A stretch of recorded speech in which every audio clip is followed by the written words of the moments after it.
Well, welcome, Jim, to the a returning guest to our podcast and blog articles. Jim Miller out of Idaho, and we're excited to have you back on here. Well, You're thanks, Greg. involved It's a in. it's a real Go ahead. pleasure. Sorry. Yeah, Oh, it's a real yeah, pleasure. Yeah, thanks for having me back. yeah. You seem to be involved in a lot of activities, and there's more agriculture in Idaho than I think people realize. That's one Right. thing I would just say off the top of my head, and that's not just from your blogs and your podcasts and your LinkedIn messages, but being out there and seeing some companies and everything that's involved. There's just a lot going on, Mhm. and but for our audience's purpose, our listener purposes, maybe if you can just kind of you and I have known each other several years virtually on social media channels, and of course doing the recordings. But tell us Mhm. a little bit about your ag journey and where you're at and where you fit into the ag world. Yeah, great question. And one of these days we're going to connect. I know you're in Washington in a couple weeks, and you've been here a couple times close by, but we haven't connected. So I'm looking forward to that in hopefully the near future. But grew up working on dryland wheat farm in the Palouse area of Idaho, Washington, and then ag business at the University of Idaho. And And then a couple of different careers in ag. Most of my time has been spent at CHS at a business unit that was Spokane, Washington, Grangeville, Idaho, Walla Walla, Washington, in that region, all dryland wheat, and a couple different roles there: grain origination, operations management, and then sales management, working with our agronomy team. And then left CHS and went to the University of Idaho for a director of development role, working on resource development for the College of Agricultural and Life Sciences. A lot of people ask me, why'd you leave sales? And really, that is definitely a sales role, director of development. You're selling the concept of donating to the university, and worked with some really amazing people on some fun projects, including the Cafe Project, the largest research dairy in the United States that the university is building in southern Idaho. And then left there several years ago to go to my family business. My wife's a veterinarian, and we have a vet clinic, which we've owned a long time. It's always been my side hustle and made that my full-time role, managing 3 doctors and 25 staff members, and working on developing the team and some sales goals and tactics with them as well. So I've always been involved in the sales arena. The last couple of years too, I was asked to come back to the university as adjunct faculty to teach the intro to ag sales for the College of Agricultural and Life Sciences. And that has been an absolute blast, Greg, teaching students. In fact, I just got a message from one student this summer, a couple weeks ago. He said, Jim, you introduced me to the job of a professional seller, and I wasn't interested in sales prior to that, and I'm actually looking for positions in that arena now based on your class. So that's, rewarding, but also fun to be working with the next generation of agriculturalists and ag sellers. That's awesome. I mean, you Yeah. can't get anything better. And I know people will say that, oh, Greg, you're in sales, you think that way all the time, but it's it's true. Everybody is selling something. And the Absolutely. skills, it's like learning how to negotiate. You're always negotiating something Yep. and you're always selling something, whether it's yourself or a product or a service or whatever it is. Yep. And just like that individual that sent you that message, I was in the same boat. I absolutely did not want to go into sales until I Yeah. found myself kind of at a juncture in my career where I need to get into sales to know what this is all about. And then Absolutely. didn't realize at all what it really was and thought, Absolutely. uh, mostly because bad sales, I think, is very visible. It's like bad hunters and bad fishermen. They're very Right. visible. Right. And either they're getting caught for violations in the news or they're leaving trash and stuff around or shooting road signs. And then in sales, you see a lot of bad salespeople Mhm. that maybe just didn't get trained or whatever. But Yep. that's what we think it is, and until we get Absolutely. in it and you find, and that's awesome that you get to teach, that generation coming on board, and Absolutely. that's really kind of what got us talking here recently. I'd seen a lot of your LinkedIn posts is where I see a lot of your activity. Mhm. And I'd seen some things about prospecting, so I sent you the notes. Said, "Hey, we need to record another podcast." And I think the main subject area we want to discuss today that I think is interesting that you and I brought up was that most salespeople know that you got to take care of customers. You got to go out Right. and serve those people that are spending money with you and your Hmm. company. Hmm. But what they don't realize is that they have to continuously add new ones to Hmm. that book of business, or eventually you're sitting there with nobody to help and to sell to. So they don't also realize how hard that really is, and that becomes sometimes a salesperson when they go out. That's fine. Taking care of customers is pretty easy. Everybody Hmm. welcomes you in. They know what your role is. But it's when you go there and try to switch them from where they're currently buying from somebody else Right. and to buy from you, and it's prospecting and cold calling, and Hmm. that's what our subject got into. So how in your sales class, I'm assuming it's 16 weeks semesters. I haven't looked at it. I assume there's still 16 weeks. There is, yeah, yep. And how do you work the prospecting angle into that training? Yeah, How big is it? How much is it? And what is it all about? yeah, great question. I really work on a tool that I like a lot, and that's the Prospecting Prioritization Index. And we'll get into that in a minute. But we spend a lot of time talking about prospecting and how to use tools like that. And it's so important, like you mentioned, right? When I was at CHS, we looked at a lot of different sales training, and a lot of training in general, right, assumes an unlimited prospect base. If you get Right. a no from this customer, you're going to roll on to the next one. You're going to knock on the next door. You're going to knock on the next door. Well, in ag, that's a little bit different, right? You don't have that Sure. unlimited prospect base. Um, Farms are getting bigger, accounts are getting bigger, number of Yeah. farmers are getting smaller.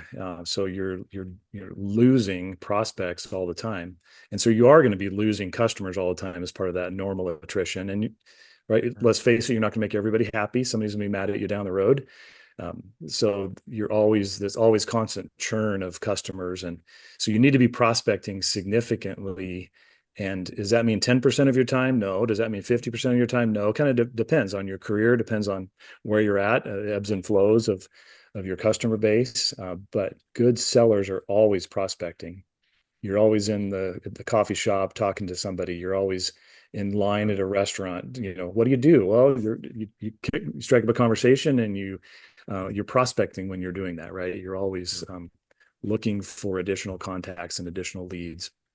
And so we spend quite a bit of time going through the prospecting process, analyzing your territory, segmenting the market, making sure you as a seller are aligned with your management team as well, right? What are your company goals? And then what are your territory goals?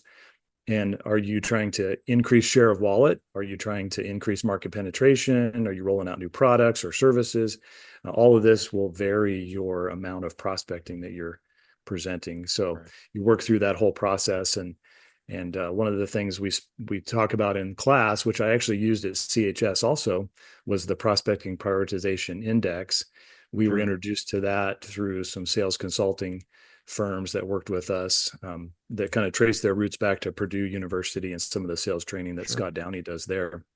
In fact, that's the textbook I use in my class, is Scott Downey's Okay. textbook. Sure. I highly recommend your material as well, Greg. I just have to put a little plug in for that. Yeah. I Good. have extra credit projects for the students, and one of the things is listen to podcasts, and I highly recommend your podcast series for that, or your Good. book. So thanks for being Appreciate it. an expert that I Yeah. can use in class as well. Um, and that's not a So paid plug either, Greg. So no, that's right. That's right. Yeah. No. but you, uh, you do a great job. But anyway, the the appreciate- the process is important. The steps are important, and yeah. we can sure dive into those if you'd like a little bit more. Well, yeah, I'd kind of like to go, you mentioned a critical point is that people want to know, salespeople want to know how much time should I spend doing that? Yeah. And one of the reasons that the people that I'm working and training with, they're already in sales. They're not students yet, or are students, but they want to know how much time they're spending. And the reason they're asking that usually is when you prospect, I always tell people this, when you prospect, you can go all day long and feel like you did nothing. You don't know if you scratched the dirt Yep. or if you dug, deep into the earth. And you probably know if somebody bought from you or if somebody was really excited, but it takes such a long time to develop a cold call all the way to a hot prospect that's ready to buy from you. That can take days, months, years. You Yep. don't know. And so the reason people ask how much time should I spend at it is they're thinking, what's more valuable, my time out there prospecting with getting success that I don't even know if it's success, or going over here to a current customer and doing service work that at least it turns into the routine sale that they're spending money with me. And that, you can't give them an exact answer. But I think what you bring up next is the most critical thing, is that whether you have one prospect or thousands, you can't manage thousands. And so you have to put in the focus. And you mentioned how we used to have all these prospects. I also now have done some training in areas like Montana and Idaho where prospects are far enough apart, you may not be able to get to all of them. Right. One of the companies Exactly. I worked with had airplanes to fly their salespeople over to this little geography, and then they drove around. And just because it's so big and so vast that going farm to farm like you do in Illinois is not possible, maybe in Western Nebraska or South Dakota or Montana. So it's all about, I like the term prospect priority index because it's already going down a path that I think is very important. Mhm. And let you jump into that subject. Um, Absolutely. Well, part of what you're saying too is there's so much noise in the marketplace, right? Um, there's there's the need to grow, there's the pressure to increase your sales, all of that. The marketplace is dwindling, right? Less prospects and everything. But there's so much noise there too. And how do you really focus on what is your priority, who you need to be spending the most time with, right, and the prospect prioritization index is a really good tool to help look at a relative score for prospects to see who should I be spending the most time with. It's easy to spend time with our friends, right? You develop awesome relationships in ag sales. You have really, really solid connections in ag sales. You want to spend time with your friends, right? That's not necessarily the right person to be spending time with from a prospect standpoint and a sales standpoint, however. right, And so this tool kind of helps refocus a little bit. Like I should be spending more time with this customer, this prospect, or not this one. They're all important. Prospects are all important, right? But this tool right. gives you an idea of who should I focus on first. So if it's all right with you, I'll jump into my slide deck. Of course, I Yeah, have to go I ahead. have to And share a slide deck if I'm a professor, right? That's that's right. kind of a Well, requirement. So let me just yep, go absolutely. ahead. Go ahead. And while you're doing that, I'm going to let the listening audience know that we will have an image of this. It's kind of one image would show pretty descriptively what this looks like, and they can reach out to either of us if they've got more questions and Absolutely. there. So the PPI, the Prospect Prioritization Index, excellent tool, but I'm just going to step back just one step to look at the prospecting process and where this fits in, if that's all right with you, Greg. Just take a second or Absolutely, two. you bet. I'll breeze through this really, really fast, but a seller, new or seasoned, right, wants to take a look at your territory on a regular basis and analyze the territory. This is things like, what's your marketing strategy? How am I aligned with marketing? What segments am I looking at? Right, you've segmented the market. You're not everything to everybody. At CHS, when I was there a decade ago, we wanted to be the best in custom applications. So we segmented the market based on what we thought was that target market, that target segment for that, and then we would use this tool on those folks. You want to confirm goals. Are you looking at market penetration, account concentration, share of wallet? Make sure you're aligned with your sales leaders. And then you want to choose your methods. What's going to be my best method for prospecting, reaching out to potential new business? Most likely, you're going to know them all in a traditional ag territory, Right. traditional ag company. You're going to know all the customers, right? You should have a big history with them.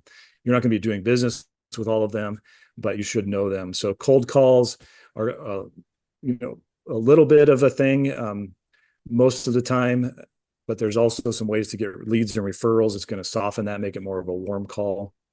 We did a Absolutely. lot of canvassing or blitzing when we would merge in a new co-op at CHS. We would spend significant time as sellers canvassing or blitzing, teaming up with that, and diving into that territory to just really jump in and develop some of those relationships. And then you jump into prioritizing the prospects. and you name the prospects and you give them a rank with a tool like the PPI, which I'll get to in a slide or two. And then once you've developed the list of who's your priority prospects, then you get more pertinent information. You really work on developing the history, look at their preferences, look at their beliefs, goals, and needs, which match up with your features, advantages, benefits that you have for your sales presentation. And then you just update that all the time.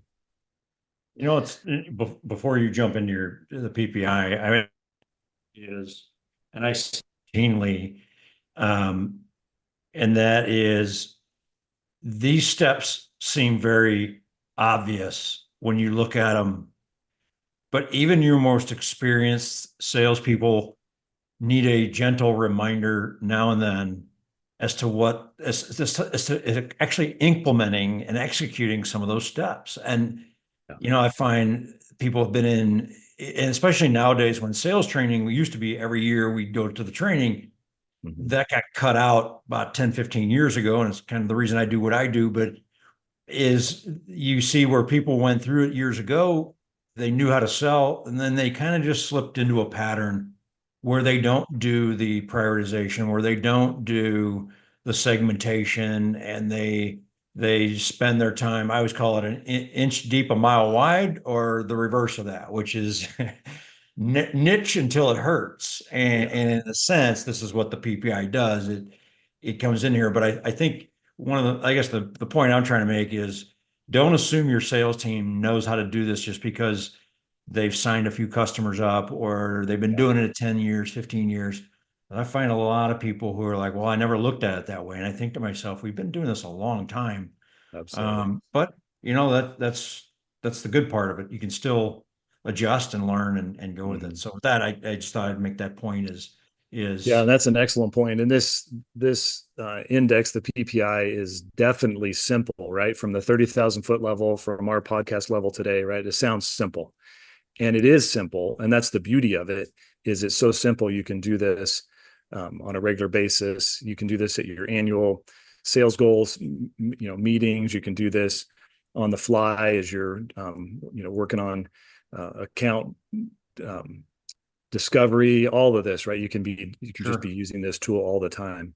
And then I'll share later on too that it's a really good tool for other things too, because of the simplicity of it and the way it ranks and gives you a relative score of a couple different options. So the PPI, the first thing you do, the steps, I'll just jump into those, Greg, if that's all right. Absolutely. The first step is to identify criteria for a high priority customer. It's going to be different for different industries, right? Grain origination, it's going to be number of bushels and size and those kind of things. If you're a robotic dairy equipment manufacturer, it's going to be number of cows. And you're going to look at a few things like, where do they fit on the disc profile? Or where do they fit on the adoption curve? Are they innovators? Are they laggards? All those things, right? All these pieces come in to make a high priority customer. And you as a seller develop this list. So it's a list that's important to you. It's not your manager. It's not your competitor. It's what is important to you. So you list 5 of these criteria, at least 5. And then you weight the criteria as the second step. What's most important? Is financial stability most important? Is if they're an early adopter, is that important? You rank that with a number, 1 to 10, 10 being highest. Your list can't have more than it. You want all of them to be separate weights if you can. They can't all be 10s. They can't all be 4s. Right. You want to get some differentiation there. So you want to make sure you spread them out a little bit on the weighting scale, if you will. Interrupt with questions as I go through this too. I'm just going to breeze through and then we can talk about it more. No, go ahead. I've got some thoughts here, but I just want to get a kind of a concept of what we're doing with it. Yep. Yeah. Perfect. Step 3, situation dependent, is develop a group consensus. Let's say you are working with a sales manager that wants to be involved in this, or you're working on a sales team. You've come up with your list, and now you want to have a unified company list. So you develop consensus among your group. So step 3, sometimes optional, sometimes not. Step 4 is when you actually put this into your calculator, so to speak. A spreadsheet works really well. Back of an envelope, napkin at the restaurant works really well too, right?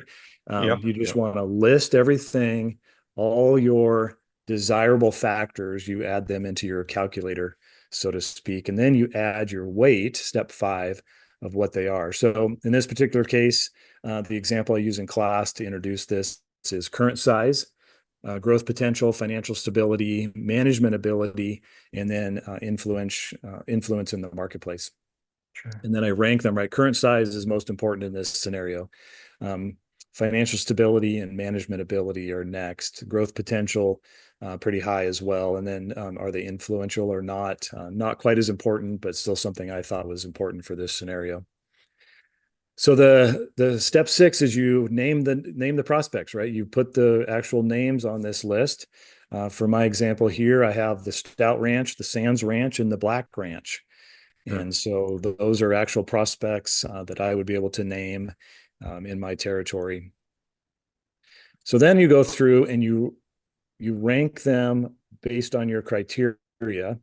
Go across your spreadsheet. So you're looking at current size and all of the different prospects at that same time. So you're not going and doing every one of these for the stouts. You're going across and you're doing current size for stout, sands, blacks.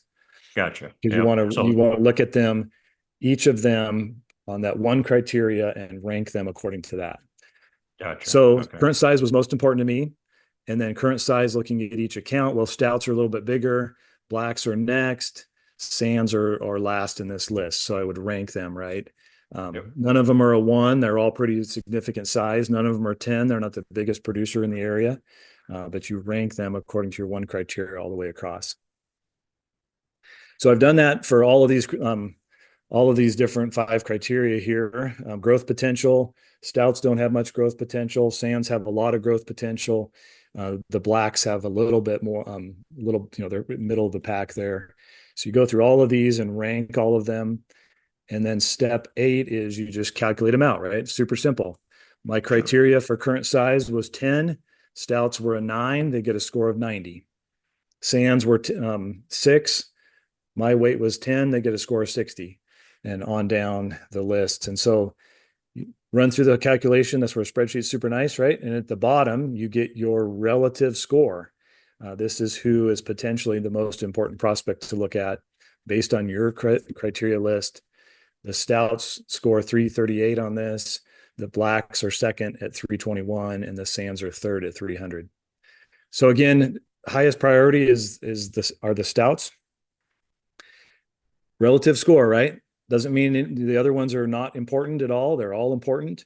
You all need to spend some time on them. But if you thought you needed to spend more time with the sands and you were focused on just them, this is kind of a little bit of an eye opener to say, wow, maybe I should spend a little more time with the stouts based on my criteria list. They have a little more potential for me here. Sure. And what I'm working on.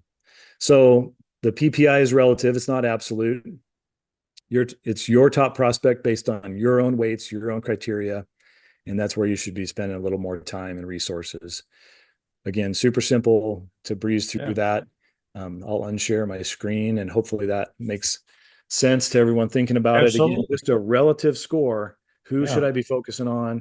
Who should I spend more time on? Okay, perfect. I know I need to, if I'm driving out to that part of the county and those 3 ranches are there, I'm going to make sure I definitely talk to the stouts. I'm going to try to catch all of them, but I'm really going to focus on the stouts in this example. And I think it's so some people may have looked at that and said, well, that's way more technical. And it is. I would just tell you from the discussions and trainings and conversations that I've had with over the last 10 years of doing this business and 30 years of being an ag, there are some that have that level of sophistication, but there are many who literally don't have a prospect list, do not even have a list of people that they're going to call, not even a written list. Or if they do, it's just names, just a list of names. And because I asked them, I was like, what's show it to me. And they're like, well, if they do nothing other than understand, there's a little bit of thought process that probably should go into who do you call on. And I say this because frequently I'll have people do this where they just do a list like, hey, my question to them is in the next 30 days, if your life depended on it, who are the 5 customers you would sell? Just write them down on a piece of, a 3x5 index. And then, that is the hottest of hottest prospects. If you're, I would just say, well, it's a little serious to say your life depends on it.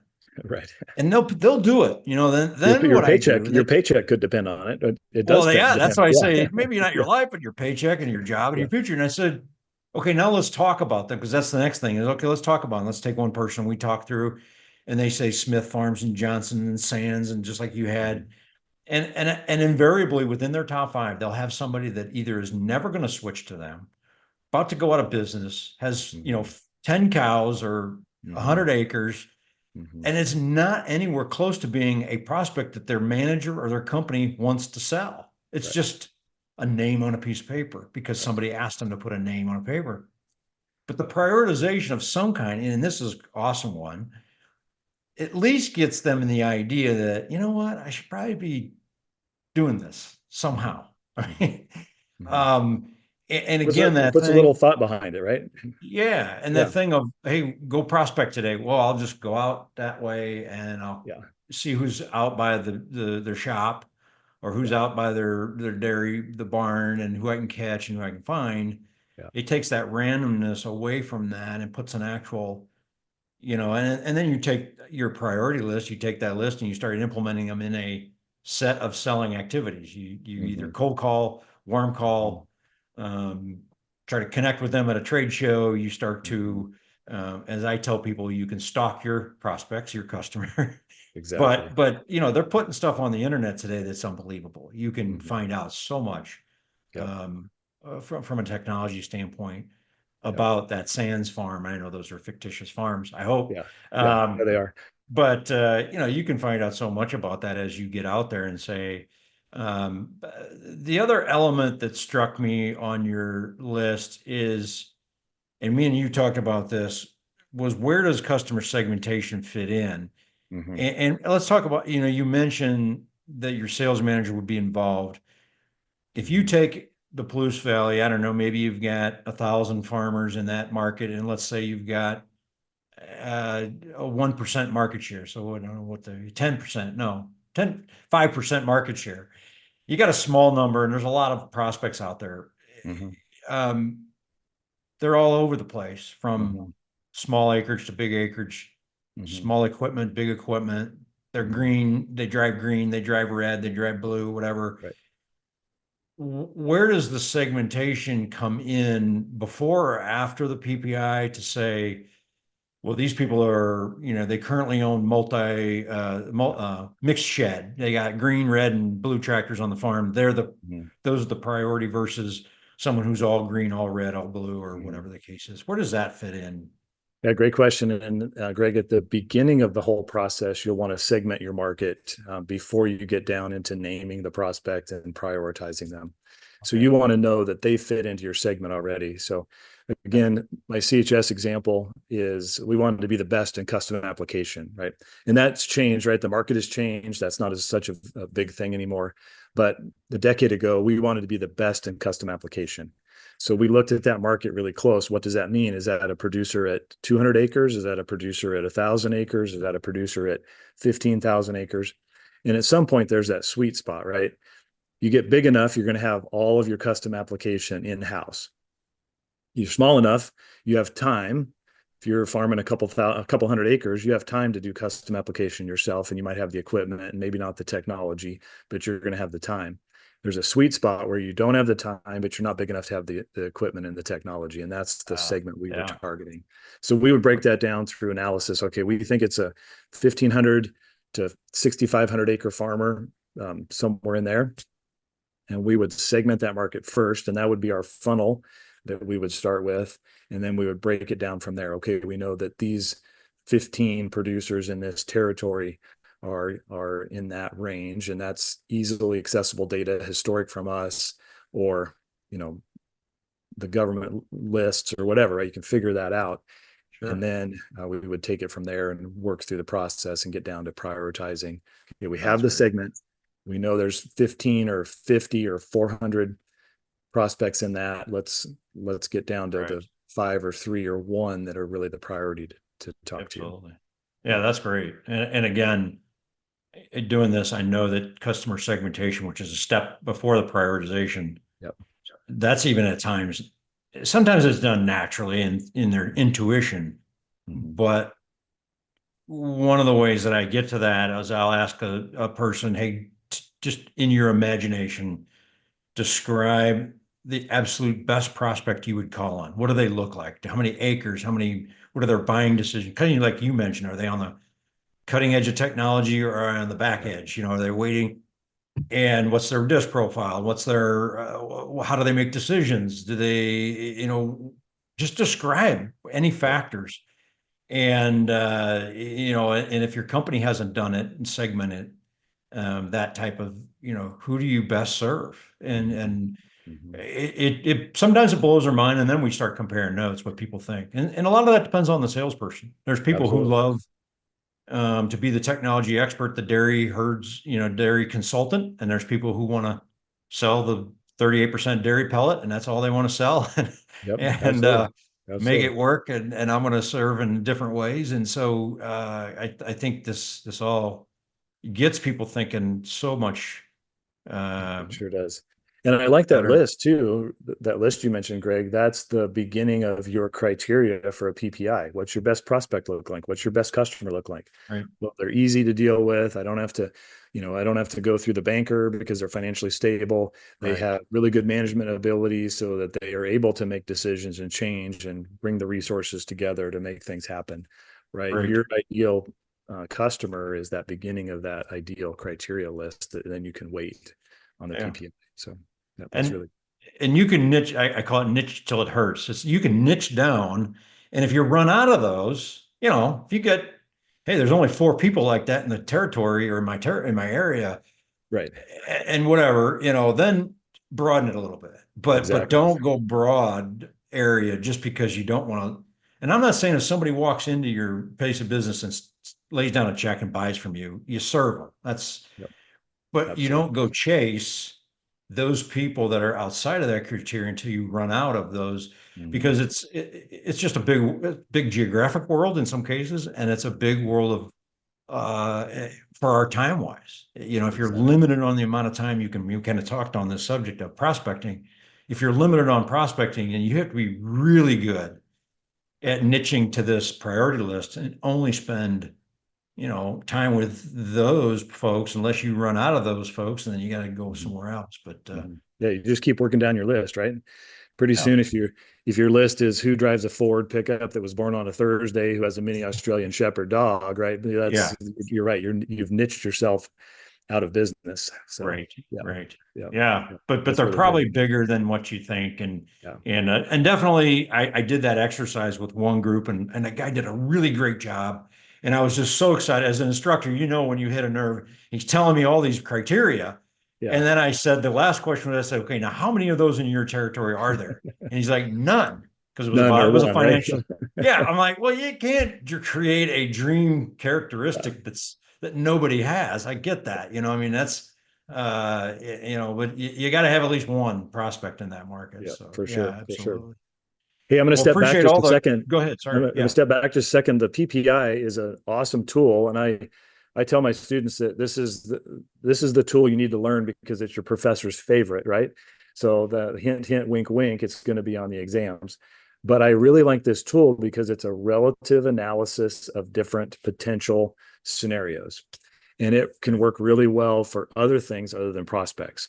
What grad school do I want to go to? Perfect Yeah. example, right? You list your list of criteria, you weight them, then you rank. Is University of Idaho the best, which I think it is, or is Kansas State or another school, right? Where do Mhm. they rank on that? We used this same tool at CHS when we were trying to decide where to locate an agronomy hub plant. Our criteria was things like, is it on rail or not? Is it on water or not? What kind of facility is there infrastructure wise already? Is it in a port district or not? Is it private? Do we have to purchase or lease? All these Sure. things. And then we looked at 5 or 6 different locations based on our criteria. We were able to come up with the one we liked the best. Same Yeah. tool, not named a PPI at that point, unless you was like the property placement index or something, right? Um, but really useful tool for lots of things when you look Absolutely. at how to rank something and where to put my focus, where to put my efforts. I Sure. really like the tool and have used it a lot. Absolutely. And it takes a little of the it takes a little of the emotion. Some of those things you mentioned can be done. So you mentioned about where to place a manufacturing facility, and Mhm. it probably doesn't happen anymore because the investments are extremely high. Yeah. But I remember where there was a feed mill was going to get built where one salesperson, our dominant salesperson's geography was. And it was all about the emotions of, all of us junior salespeople felt like it was a favoritism, like we're just locating it there because there was a big group of customers, no doubt. But it was a terrible location for a lot of other reasons, and it didn't get approved. Yeah. Luckily, it bumped up to somebody who did what you just did and said, this doesn't make any sense. Now, there was a time when that could have gotten approved and it was Hmm. potentially could have been approved, but it takes a little bit of that arbitrary emotion. You still have to have that in there, the gut feel and all that, but at least you've done some due diligence of saying, you know in some companies rail is non-optional, it has to be on rail. Right. And Exactly. or in your market you might put grain, you might say, hey, if we're not on the river, it's just, it removes a huge market for us, so we're Hmm. not going to do it. Hmm. But yeah, no, those are great. Well, I think it's great work that you're doing with the students, and I know they haven't been maybe out there doing and implementing some of this yet, but believe me, they will not long after they start their career look back on that and say, that guy, he was saying something I probably should have listened to. Yeah. And Right. Right. absolutely. Well, I've had a few students back. So I've taught for 3 years now. So not a long tenure at all by any means, but taught for 3 years. And every year I try to bring a student or two back to share with the class some of their aha moments from the class. And then we do a big activity as part of the class also called Ready, Set, Sell, where we role play scenario, a sales presentation with a hypothetical prospect. And I bring industry professionals in to role play with the students. And so I'm always bringing students back, and there's a number of them that have said, this really opened my eyes. This is really good. This is useful stuff. And Absolutely. it's not me, Greg. It's not because I'm an awesome teacher. And it means it's because somebody's just walking through the sales process with them, Sure. same as you do in your trainings. It's so important to have that foundational, Absolutely. establish that foundational piece for sellers, because then they can be off and running. If you don't have that foundation, you just are going to nosedive, right? It's a tough career. And so having that foundation, having that continuing education, having those continuing sales trainings, so important. Yeah, absolutely. And I would say, you know this better than I. Maybe you can answer this. How many of your students do you feel like, I mean, they're in an ag sales class, but it's part of their degree. They're also in Right. plant nutrition and animal Right. nutrition and mechanization and all. My thought is that most don't think of themselves as going into sales. Absolutely not. I asked that question actually at the beginning of class. Who's Yeah, planning on going into sales? And all class of 50, that's about what I've been averaging. sure. Um, you give 5 or 6 hands that go up. Usually it's Yeah, people that are second generation sellers. right, right. My dad did this, my mom did that. I have that experience in ag sales. So you get those hands going up, and the rest of them, nobody raised a hand. And then I remind them, and you mentioned this earlier in our discussion, everyone's a seller. You're selling your ideas. You Right. are selling your concept for whatever to your superiors, right? You're Sure. all selling something, and these First one are will be their transferable resume. skills. They'll sell their Yeah, resume to their manager, to the hiring manager. exactly, Yeah, exactly. Yeah, they're selling yeah, themselves, and that's really good. It's really insightful. We gear up for the career fairs as part of my class too, and I talk about that a lot. And I have the students do an elevator speech, so they're ready to go for those things, and mhm.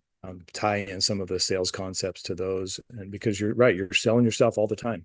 Doesn't matter if Right. you have sales in your title, but we're all in the sales position. And then if you're a consumer too, right? It's nice to know as a consumer what tactics the person who's selling something to you is using, and how you can Right. work through those together. Right. You can counter them. You can, Sure. all those things.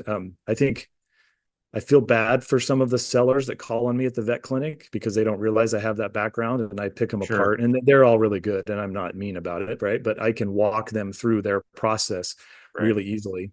And Absolutely. I can tell when somebody has a special deal close, right? If you sign up by the end of the day, we're going to give you this discount. I know you're trying to close me, and I understand that, and I'm going to take advantage of it or not, right? Sure. Yeah. So it's Right. really Right. useful to be, it's really useful for the Well, training just to be a consumer. Absolutely. And I think that that number of hands that go up, those few, like you said, they're probably the son or daughter of somebody that was in it, or their parents own the business and they realize we need salespeople getting customers. But if we recruited, I say we, the company I work for, we recruited out of River Falls a lot for the we sold retail feed products, Hmm. horse, sheep, goat, rabbit. So we hired a lot of people that wanted to be in the horse business. Hmm. Well, if you look at the job market for, hey, I want to go train horses, or I want to go be a ranch owner of horses, it's like saying, I want to buy 5,000 acres in Idaho and be a cattleman. Right. You either, if you don't have millions of dollars at you're just not going to opt into that. However, you can go in and be very close to the equine industry Yeah. in a sales position. There's pharmaceutical products that sell to Hmm. distributors, there's feed people that deal with direct with horse owners and retailers. There's a much higher concentration of salespeople. And it may not be what you want. You may find out you don't like a particular industry. We've had people do that. They're like, I don't like this. I mean, I go out Exactly. there now and they don't like me. Or grain origination. Yep. It was easy talking to farmers before, but now I got to buy from them. And so I think that your student audience and younger people in their career need to realize this is one of the greatest roles you can fulfill early in Hmm. your career. I had Hmm. a guy call me. He's going to one of the universities in Illinois. I'll recommend Idaho, by the way.